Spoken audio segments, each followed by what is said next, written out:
آج کی جمعہ کا آپ کے سامنے قرآن مجید فرقان حمید اس کی جو ہے تلاوت کی ہے. دعا ہے کہ اللہ تعالیٰ ہمیں قرآن مجید فرقان حمید اس کو پڑھانے اور اس پر عمل پیرا ہونے کی توفیق عطا فرمائے. فرمائے کہ وَلَوْ اس ظلم اگر تم اپنی جانوں پر ظلم کر دو، یعنی کوئی تم سے گناہ سزا ہو جائے، کوئی خطا ہو جائے، کوئی غلطی ہو جائے، کوئی بھول ہو جائے، تو قرآن مجید فرقان حمید فرما رہا ہے کہ تم کیا کرو. اب اس کا مداوع کیا ہے؟ تو فرمایا کہ جاؤ میرے محبوب کی بارگاہ میں حاضر ہو،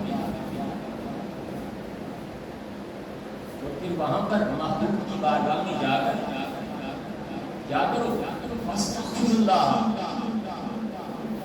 اپنے ہاتھوں کو جوڑ کر رب کی بارگاہ میں معافی کی التجا کرو. اور واستغفر لهم الرسول، اور میرا جو محبوب ہے وہ بھی آپ کے لیے رب کی بارگاہ میں معافی مانگے کہ میرے مولا میرے اس گناہگار بندی کو بخش. تو قرآن نے ہمیں ایک ڈھنگ بتا دیا، ایک طریقہ بتا دیا، ایک سلیقہ بتا دیا کہ اگر بچوں اگر آپ نے باتیں کرنی بات چلے بات چلے.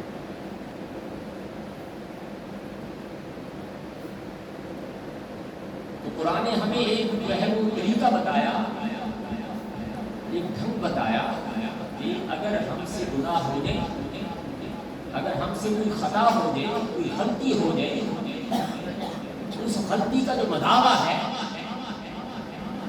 اس کی جو معافی ہے، وہ معافی کس طرح ملے گی؟ کہ اپنے محبوب صلی اللہ علیہ وآلہ وسلم کا وسیلہ، ان کا توسل، ان کا تصدق جب رب کی بارگاہ میں پیش کرو گے تو کیا ہوگا؟ اللہ کریم کا جود و سخا، اس کا کرم آپ پر لخطار ہو جائے گا. تو اللہ پاک کی ذات آپ کو گناہوں سے پاک کرے. دوستان محترم، حقوق کی دو قسمیں ہوا کرتی ہیں، حقوق العباد اور حقوق اللہ. اب حقوق العباد کیا ہے کہ المسلم من سلم المسلمون من لسانہ و یدہ، کہ مسلمان وہ ہے جس سے دوسرا مسلمان اس کی زبان سے، اس کے ہاتھ سے اور ہر طرح کی اذیت سے محفوظ رہے. یہ کیا ہے؟ حقوق العباد، کہ آپ کبھی بھی کسی کے ساتھ زیادتی نہ کریں، کسی کے ساتھ دھوکہ دہی نہ کریں، فراڈ نہ کریں، چوری نہ کریں، کسی کو تنگ نہ کریں، کسی کو پریشان نہ کریں. یہ تمام کے تمام کیا ہیں؟ حقوق العباد. اپنے والدین کے حقوق پورے کریں، اپنے رشتہ داروں کے حقوق پورے کریں، اپنے احباب دوست ان کے حقوق پورے کریں، اپنے پڑوسیوں کے حقوق پورے کریں، اپنے محلہ داروں کے، اپنے نمازی بھائی کے، یعنی ہر ایک کے حقوق کو پورا کرنا. اور آپ کی طرف سے کسی شخص کوئی تکلیف نہ پہنچے. یہ کیا ہے؟ حقوق العباد. یہ تو حقوق العباد ہے. تو اب حقوق اللہ، حقوق اللہ کیا ہے؟ کہ انسان کیا کرے؟ اللہ کریم کی بندگی اختیار کرے، اپنی زمین کو اسی بارگاہ میں جھکائے رکھے، ہر وقت اسی کا ذکر کرے، اسی کا نام لے.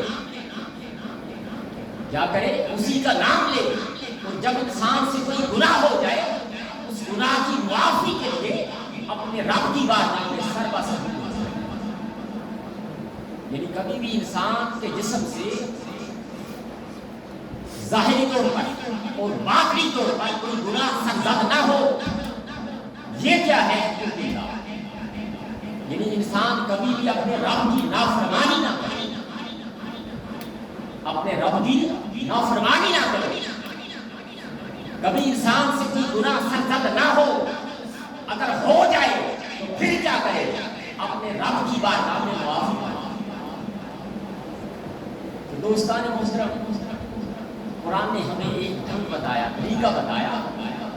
اے انسان حقوق اللہ یہ ہے اگر تم سے کوئی گناہ ہو جائے اپنے رب کی بارگاہ میں کیا کرو استغفار کرو استغفر اللہ ربی من کل ذنب اب استغفار تو آپ یہاں پر بھی کر سکتے ہیں کہیں پر بھی کر سکتے ہیں لیکن قرآن نے اس کا ایک طریقہ بتا دیا جو کہ میں نے اسٹارٹ میں عرض کیا کہ ولو انہم ظلموا اپنی جانوں پر جب ظلم کرتے اگر آپ سے کوئی گناہ ہو جائے کوئی خطا ہو جائے کوئی لغزش ہو جائے تو پھر کیا کرو جاؤ کا اپنے محبوب کی بارگاہ میں چلے اللہ پاک کی ذات محبوب کی وسیلہ کے بغیر بھی تو آپ کو آپ کے گناہوں سے پاک کر سکتا ہے آپ کو معافی دے دیتا ہے لیکن محبوب کو بیچ میں رکھا بیچ میں اس لیے رکھا کہ وہ محبوب اعلیٰ حضرت کیا فرماتے ہیں میں تو مالک ہی کہوں گا کہ وہ مالک سے حقیق یعنی محبوبوں میں محبوبوں کو ہٹ میں نہیں میرا تیرا محبوب اور رب کے درمیان پہ ہے جو میرا تیرا کا فرق ہے اس کو ختم کرنے کے لیے آپ کلمہ پڑھتے ہیں لا الہ الا اللہ محمد رسول اللہ آپ محمد رسول اللہ کو ختم کر کے دیکھیں تو صحیح آپ مسلمان رہیں گے نہیں رہیں گے وہ جو فرق تھا اس فرق کو ختم کرنے کے لیے میں تو مالک ہی کہوں گا کہ وہ مالک کے حق یعنی محبوب و محب میں نہیں میرا کہ دنیا یہ نہ سمجھے کہ محبوب اور ہے خدا اور ہے